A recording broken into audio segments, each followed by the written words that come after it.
We kindle this flame as a symbol of our gathering. May the light of understanding illuminate our darkness. May the warmth of sharing bring us peace. Good morning. I am Reverend Ron Phares. This is the North Shore Unitarian Congregation's Sunday service, and we are nearing the end of the church year. To be sure, the work of the church will continue throughout the summer, including informal Sunday services offered over Zoom beginning around July. And we do have some really fun and amazing things still ahead of us on Sundays in June, but we are drawing close to a close on the thematically based Sunday services. It's been a hard year.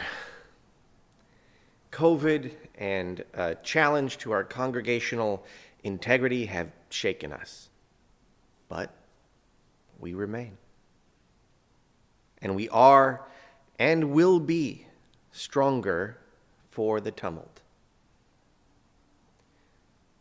What I know is that it is good that we have one another,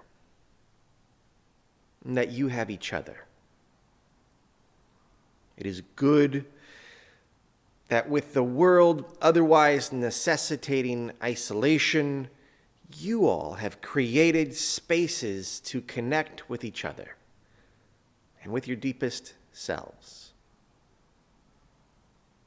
We are here because you are here. We are a blessing to one another. So it's become a practice of mine recently to recap the themes and through lines of my reflections over the course of a semester. And my hope is that this will reveal an interweaving of meaning that comprise a useful sort of whole cloth. So today is a review of sorts, but not only a review. As we move through the Sundays past, I invite you to take this as an opportunity to further reflect on the themes that we engaged with, and importantly, to integrate them through that reflection into your being. But before we begin, perhaps we can ask our Service Associate for the day, Cynthia Becker, to set the table for us. I've asked Cynthia to look back upon the past semester with the following question as a lamp. What message, Cynthia, from this congregation has resonated with you the most this semester?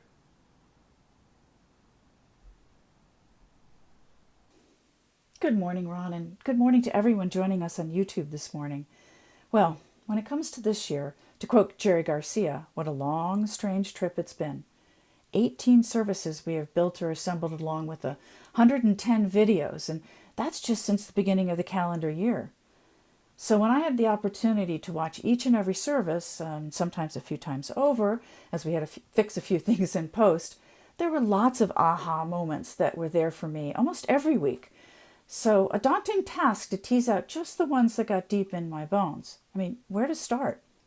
So I started from the beginning, and I actually found a few right at the beginning of the year that really did speak to me. Getting a new, more detailed history lesson on Michael Servetus, delivered by John Slattery, even though I had traveled to Michael's birthplace with the choir a few years ago.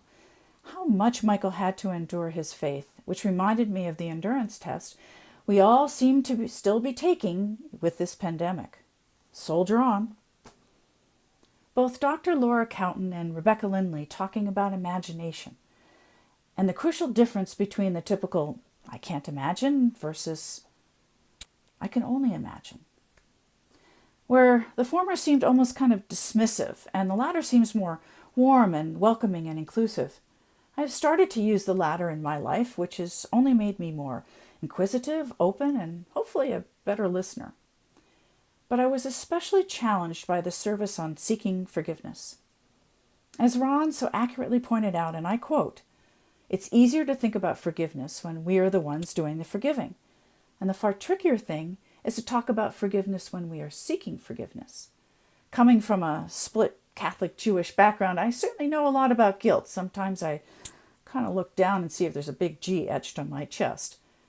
The struggle for us Unitarians in asking for forgiveness is our all-encompassing acceptance of ourselves and others, warts and all, aka the principle addressing the inherent worth and dignity of all living beings. But I know there are times that I do or say that come out not at all what I mean occasionally, and wanted so much for others to say, hey, all's okay, and no matter what. Yet I've come to understand that I need to dig deeper at times and take a more active role in my actions and words rather than just trying to gloss them over in the act of wanting complete acceptance. And when I do that, I believe it deepens trust, which actually furthers greater acceptance, which is what I'm seeking always, it seems. Ron put it so well when he passed along the following wisdom in March. We must first come face to face with our imperfections and hold them in balance with our inherent worth. Ignoring our imperfections turns them, and us, into disappointments and imprisons us in reactivity.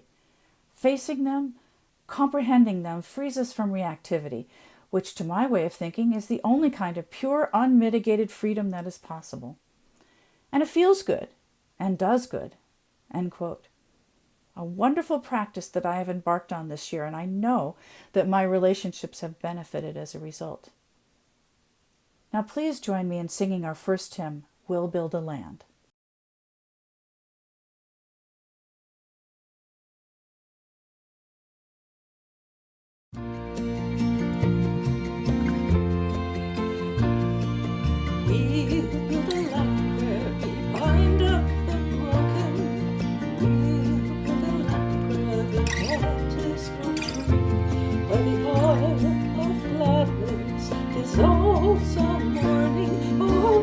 Build a promised land and come build a land where sisters and brothers, anointed by God, may then create peace, where justice shall roll down like waters, and peace like an ever-flowing stream. We'll build a land where we bring the good tidings to all the afflicted and all those who mourn, and we'll give them garlands instead of ashes. Oh, we'll build a land where peace is born. Come build a land where sisters and brothers, anointed by God, may then create peace, where justice shall roll down like waters, and peace like an ever-flowing stream. We'll be a land building up ancient cities, raising up devastations alone, restoring ruins of generations. Oh, we'll build a land of people so bold. Come build a land where sisters and brothers, anointed by God, may then create peace, where justice shall roll down like waters, and peace like an ever-flowing stream. We'll build a land where the mantles of praises resound from spirits once faint and once weak, where like oaks of righteousness stand her people. Oh, come build the land my people will seek. Come build a land where sisters and brothers, anointed by God, may then create peace, where justice shall roll down like waters, and peace like an ever-flowing stream.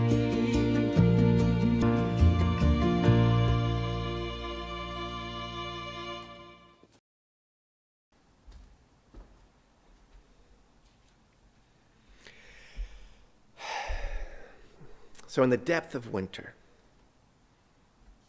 we reflected on the death of Sunday school and followed that up with some thoughts on Sunday school reincarnate. Essentially, this was a two-part series that was intended to welcome the congregation into the work that the Transitions Task Force had been up to and continues to be up to. Of course, the transition in question concerned the coming retirement of our long-term Director of Lifespan Faith Development, Lynn Sabrin, whose birthday, by the way, was this past Thursday. Also, I should note that Lynn has recently been awarded an incredibly prestigious honor, the Angus H. McLean Award for Excellence in Religious Education. This is basically the Academy Award of Unitarian Universalist religious education. And I'd say it's actually more than just one Academy Award. It's more like an Oscar sweep for Best Picture, Best Acting, Best Score, Best Editing, Best Production. That's Lynn. So congratulations, Lynn. Well deserved. Well deserved. Now, obviously, having just said that, there is no straight up replacing such a superstar. It's an impossible task. And then across the continent, Sunday school numbers have been on a dizzying decline, even more precipitous than the general decline in religious participation across all age groups. So the Transitions Task Force wrestled with these circumstances. And then they took guidance from a CUC Confluence lecture by Sean Newton from a few years back, as well as that article that I referred to earlier, The Death of Sunday School. It's an essay that attempted to diagnose the challenges of Sunday school in our present moment. And among other things, we discovered along the way that the classroom model of Sunday school was a fairly recent phenomenon and somewhat anomalous in the history of religion. So thinking of all these things, the task force then applied equal parts imagination, love, and engineering to arrive at a creative solution that hopes to redefine some of the forms of congregational life to better fit the needs of the day, and also to help us who are already here and enjoying it have an even more incredible and enlivening experience. So the solution proposed in the spirit of innovative experimentation, it must be said, was to recast religious education focused on youngsters as religious engagement, very intentionally seeking to create multi-generational relationships and learning opportunities to further knit our community together and expand our experiences. We already do some things in this way, it should be said. For instance, the haunted house and the Christmas card and crafting events are examples of multi-gen events at this church already in existence. Indeed, these are highlights of the church year. So we're going to do more of that. In fact, we're going to bring that spirit into every Sunday. And to that end, we are recrafting the flow of our time together on Sunday mornings. The traditional service will be a little bit shorter. Kids will be with us for all of it, except for the reflection. And they will have a greater role in the service. We will then transition to a second half of Sunday services in the form of 3 or 4, what we're calling for now, spirit rooms. These are rooms wherein a range of activities, from the kinetic to the dialectic, will engage a multi-generational palette with a theme of the day. You may find yourself in a room with a lot of kids having a grand time, or you might find yourself in a room with very few kids having a more reflective time. So this is both a big change and kind of not much of a change at all. It's both. It will take your indulgence, so I ask that of you. It will take your patience. It will take your commitment and good humor. And it will take leadership from our soon-to-be-hired director of engagement. Now, we will adjust as we learn. We will make some mistakes.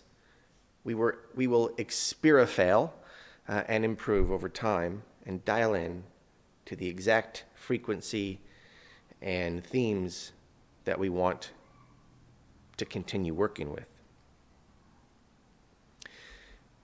So we'll fine-tune our methods and offerings to create a a vibrant, joyful, and soulful Sunday that embraces all stations of life.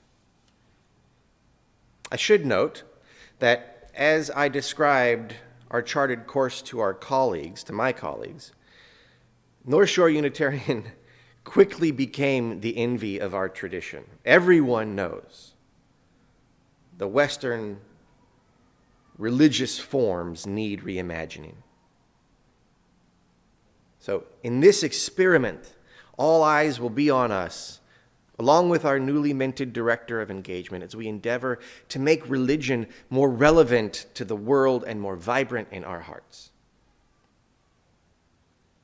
And because what lies ahead will require all of us to bring our most compassionate and creative selves to our programming, it seemed like a pretty good time to revisit this idea of covenant, right? So lacking dogma or creed or overmuch doctrine, covenant, the promises we make to one another and to the whole, the covenants are what bind us as a spiritual community. Unfortunately, we were a little bit late to the dance. The behavior that erupted in the congregation this year would have been far more easily processed had we had an active, central, collectively understood and embodied covenant, coupled with appropriate policies to scaffold it. We had originally planned to engage in a covenant creation process earlier this year, but in the end, we decided that the middle of a disruption of collective integrity was not the time to build a new covenant. So we'll do that next fall. I look forward to your participation. It is of paramount importance. As I said in my reflection on the matter, covenant is our stated devotion to the life-giving force that we conjure together. So next fall, you are invited into that conversation. A good covenant will foster reciprocality without licensing transactionalism. Rather, a good covenant will call all of us to serve the us of us. And in this way, a covenant is an articulation of boundaries, invitations, and relationships that cause the larger organism, the congregation, and the organisms within it, you and I, to thrive.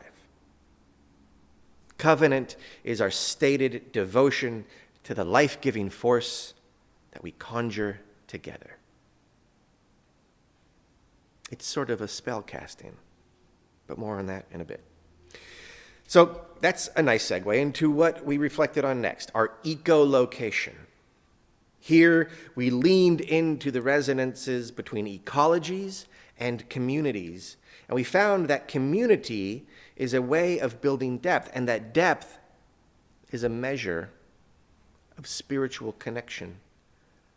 And so as community, be it ecological or congregational, as community manifests depth, so too does it manifest connection, and vice versa.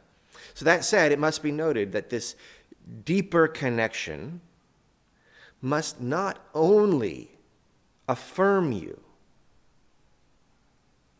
nor only obliterate you, but rather mostly expand your sense of what is included in you. Spiritual connection is expansive. A good way to cultivate that kind of connection is by an offering that is both an invitation and a gift. So in the metaphorical and literal sense, a forest community might be offered, if one wished to cultivate connection with it, a poem. Not to be cut off, not through the slightest partition, shut out from the law of the stars. The inner. What is it if not intensified sky, hurled through with birds and deep with the winds of homecoming?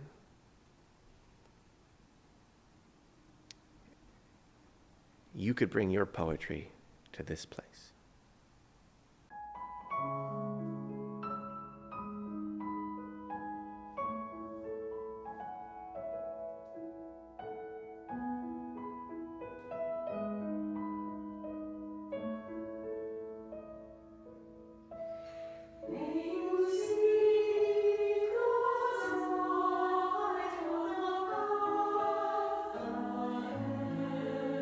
When the road you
as we move deeper into the year. The words of Dr. Martin Luther King Jr. began to resound for me in the conflict we were moving through as a community concerning our approach to anti-racism. So I quoted on that Sunday from his letter from a Birmingham jail at length, and I think the most salient part of that I'll highlight again, the part where he writes, "I have been gravely disappointed with the white moderate.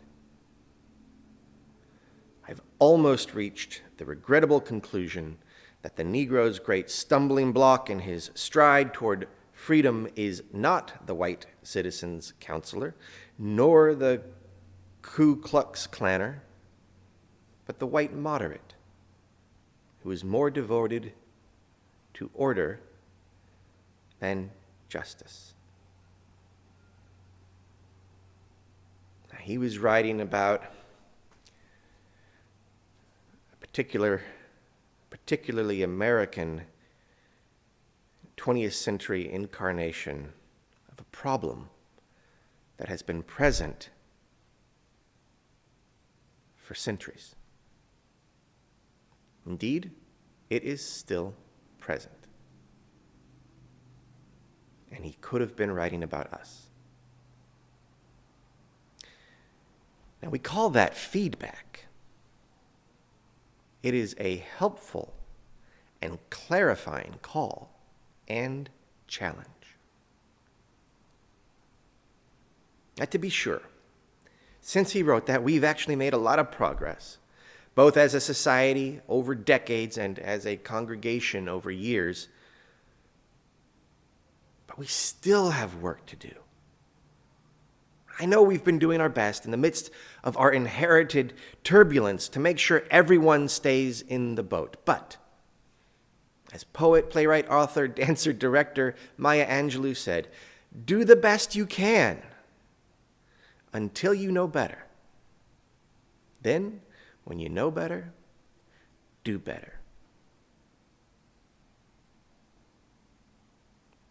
The next week, we reflected together on forgiving. And this one can basically be summed up in that little demonstration of squeezing your thumb as anger. That is your posture of anger, right? That's what anger feels like and does. You can't do anything in this posture. Anger is so limiting. And then how after holding anger, it takes real intention to forgive, to return limberness and activity to what was once squeezing so hard. It takes intention. But once you do that, you're capable again. This is a lifetime project, right? I'm still working on that myself. Now, we paired the act of forgiving with the following week's reflection on seeking forgiveness, wherein we ruminated on the benefits of owning our imperfection and understanding that we all share that trait. And that by comprehending my and your imperfection, we open a door to compassion. But the idea of imperfection, of course, must be balanced by comprehending our inherent holiness. Comprehending worth and dignity as inherent means that there is within each of us access to an understanding that is uncompromised by our engagement with life. So to find an unperturbed and eternal sanctuary available to each of us, we must first come face to face with our imperfections and then hold them in balance with our inherent holiness. And that was a pretty good springboard, perhaps, into Easter as inoculation. It was in that reflection that I dusted off a little litany I'd composed a time ago, the Litany of Salvation, and it went something like this. Salvation is the experience of being free from the grip of fear. So this does not mean that fear is eliminated. It means that you're not hooked by it. You do not live in its thrall. Salvation is the experience of being free from the grip of fear. And this freedom manifests in our ability to respond rather than react. That ability to respond rather than react depends on the twofold practice of becoming aware of your reactivity so that we might live into our faith. Faith is a deep trust anchored outside contingency that dispels the grip of fear and guides our response to the contingent. Thus, we find freedom in faith. Our faith understands existence as interdependent in that each of us is bestowed with an inherent holiness. Faith and awareness require practice. Of course, the question then is, what is your practice?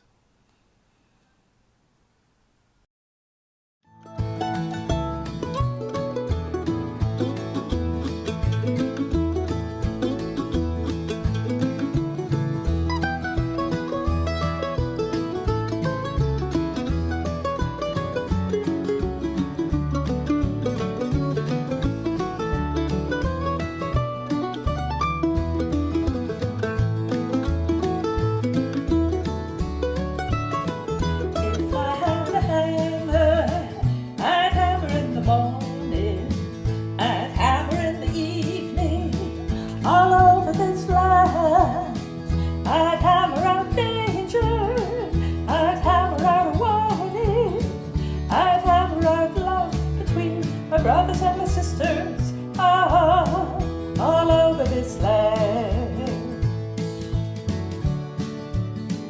If I had a bell, I'd ring it in the morning, I'd ring it in the evening, all over this land. I'd ring out a danger, I'd ring out a warning, I'd ring out love between my brothers and my sisters. All over this land. If I had a song, I'd sing it in the morning, I'd sing it in the evening, all over this world. I'd sing out danger, I'd sing out warning, I'd sing out love between my brothers and my sisters. All over this land. Well, I got a hammer, and I've got a bell, and I've got a song to sing all over this land. It's a hammer of justice, it's a bell of freedom, it's a song about love between my brothers and my sisters. All over this land.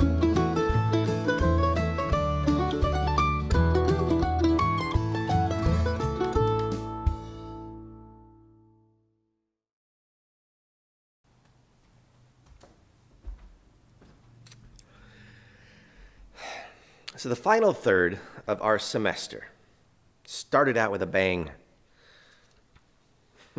It was during the Beauty and the Breakdown reflection when I proposed that fiddling while Rome burned was an act of sacred absurdity that might actually be more productive than racing toward the inferno with a bucket full of water.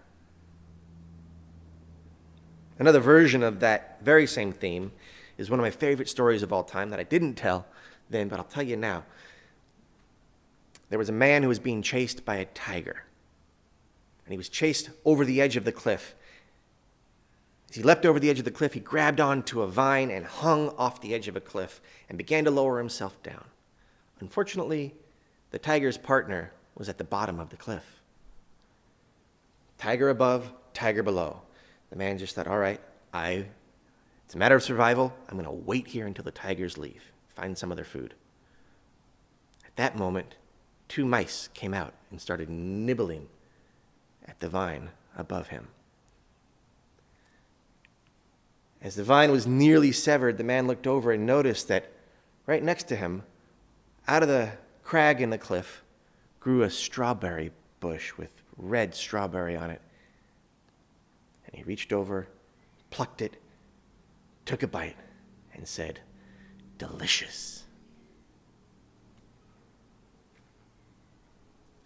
These are important stories to consider as we live through our present end times. As the meta-narratives of our world are split apart by new, as yet not entirely coherent stories that are emerging from within their withered husks. We talked about, soon thereafter, our weird culture, our Western-educated, industrial-rich, democratic culture, and how our growing cultural interdependence globally means that the impact of the non-weird upon the weird has increased significantly. But I believe that as we can be the cultural translators of weird into post-weird. That's our niche. We're built for that. It's our honor. It may be our responsibility.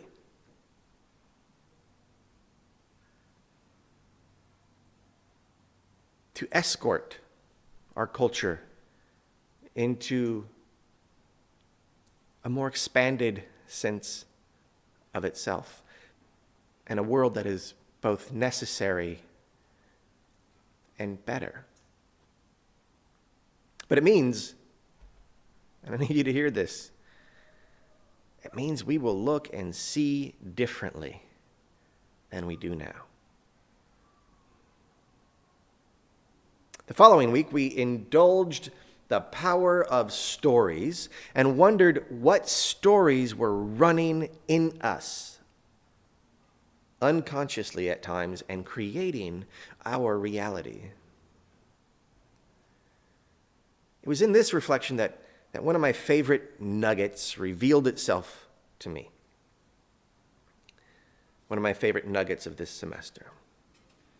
And that idea was this: recognition, without fear or judgment, is the definition of compassion. Compassion is recognition drained of fear and judgment. If you want to cultivate compassion, cultivate recognition. With that in mind, we entertained the idea of inviting the demon at the window in to tea. Sometimes I think I should try listening to these ideas and not stop at just relating them.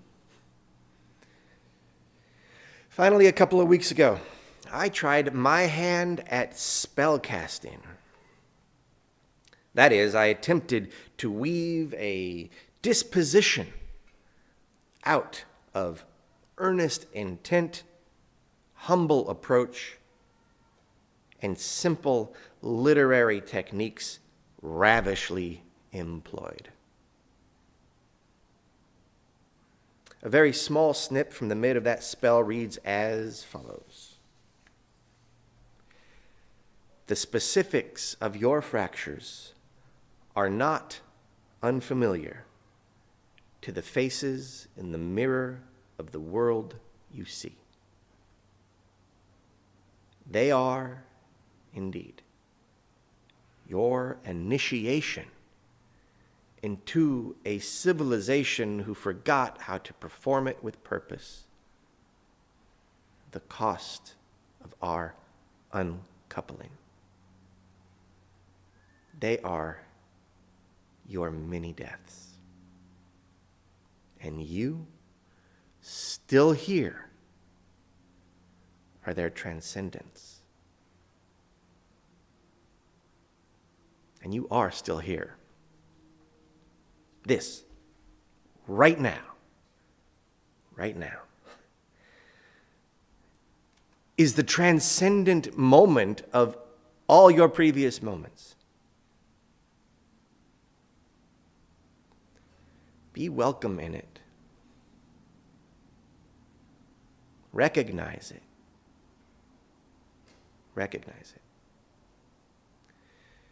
Be at home where you go.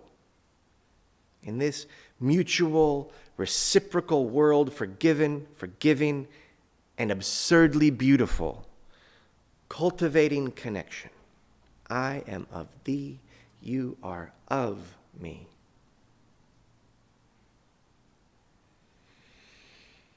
Look, there's no getting around it. It's been a tough year. But you persevered. You made it. We made it.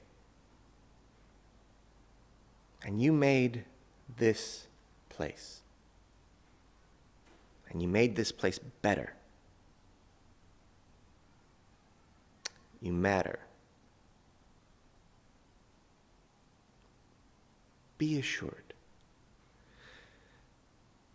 Though you may be lonely and possibly at your wit's end, you are loved and you are missed.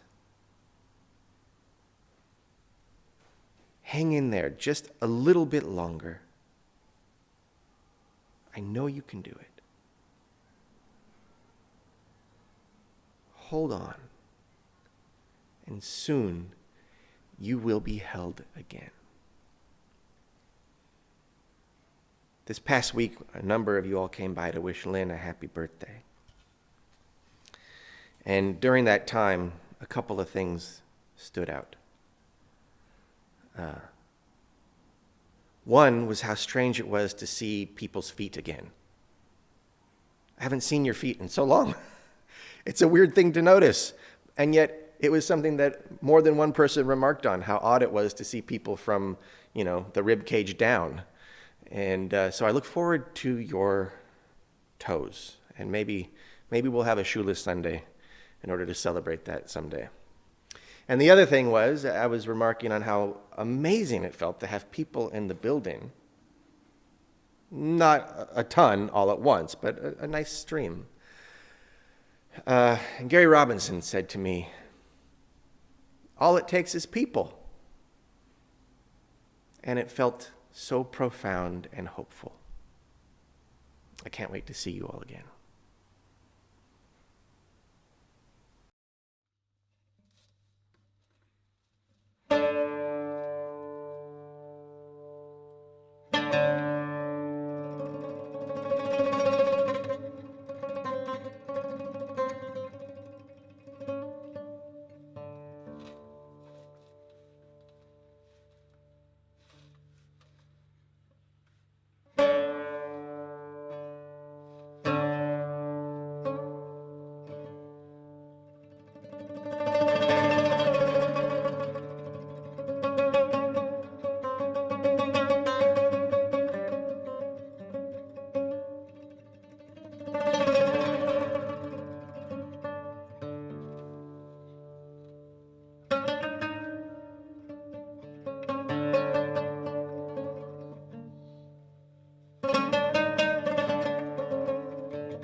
I invite you into the spirit of prayer.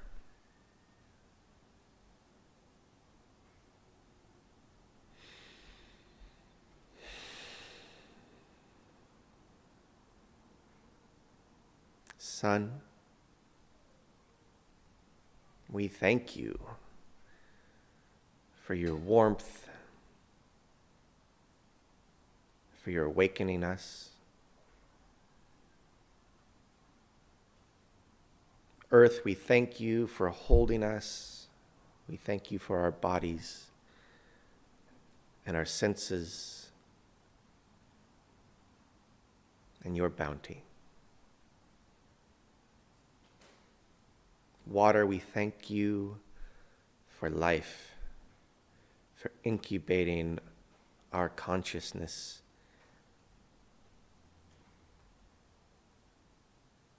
Air, we thank you for our breath, for song, for sound, and for connecting us, for being the matter that touches each of us at all times.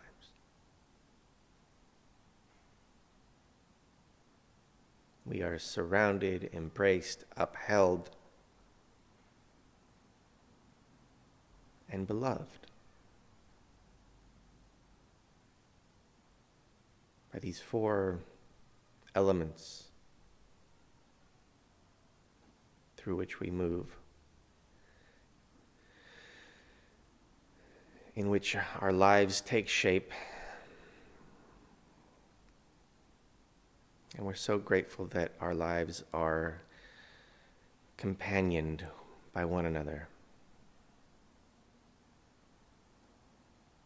grateful for the work of the leaders of this congregation,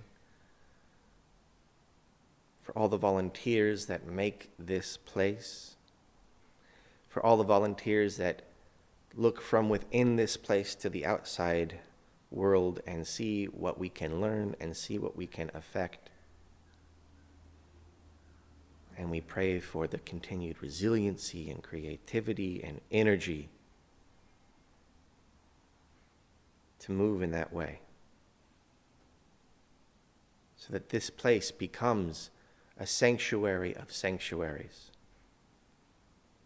Each of us bringing peace and animation to this beautiful place. Amen. Amen. Amen.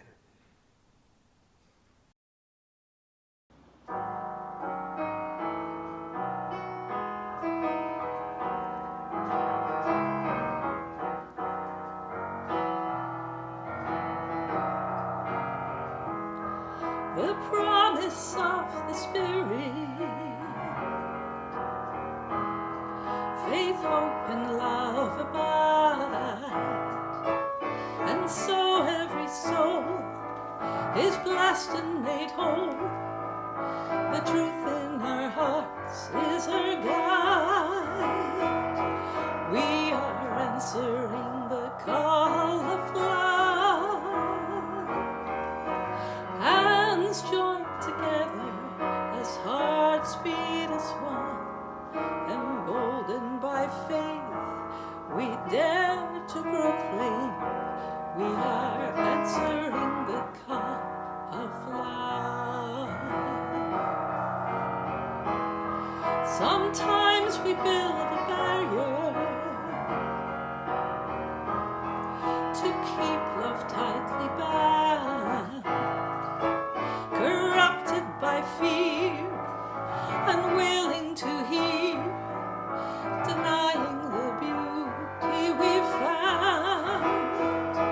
We are answering the call of love. Hands joined together as hearts beat as one. Emboldened by faith, we dare to proclaim we are answering the call of love. A bright new day is dawning, when love will not divide. Reflections of grace in every embrace, fulfilling the vision divine. We are answering the call of love. Hands joined together as hearts beat as one. Emboldened by faith, we dare to proclaim we are answering the call of love. We are answering the call of love.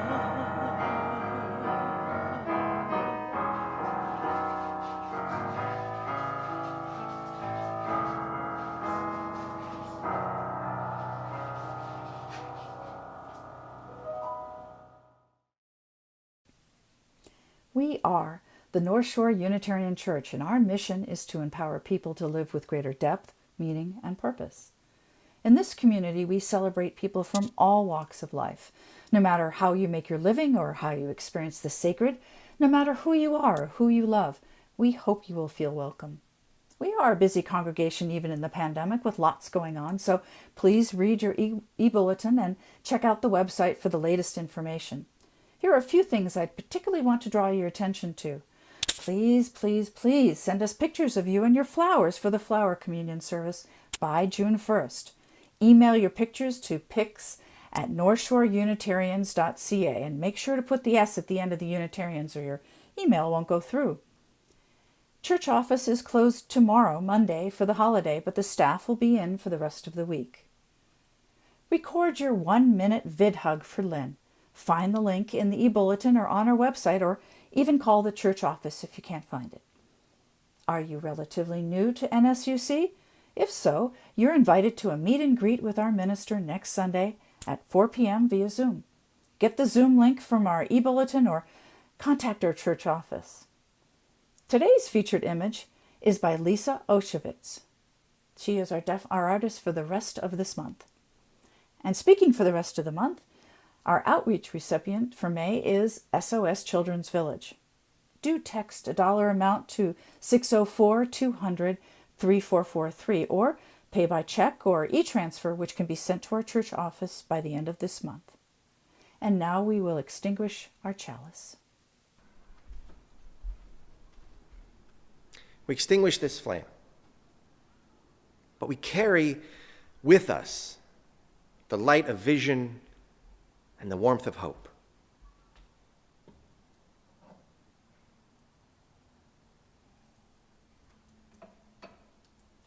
The world calls for us to live with depth, meaning, and purpose. We go forth with courage and love. Please rise and embody your spirit. Know that all the congregants who are watching right now in this moment or in other moments connected to this moment are doing the same. Rise, embody your spirit to receive the benediction. As we leave this place, let us go forth knowing that each moment that we have experienced separately as individuals and together as a congregation has put us here, that we are the transcendence of all of those moments, prepared by those moments, reflecting on those moments and moving into a vibrant and creative future.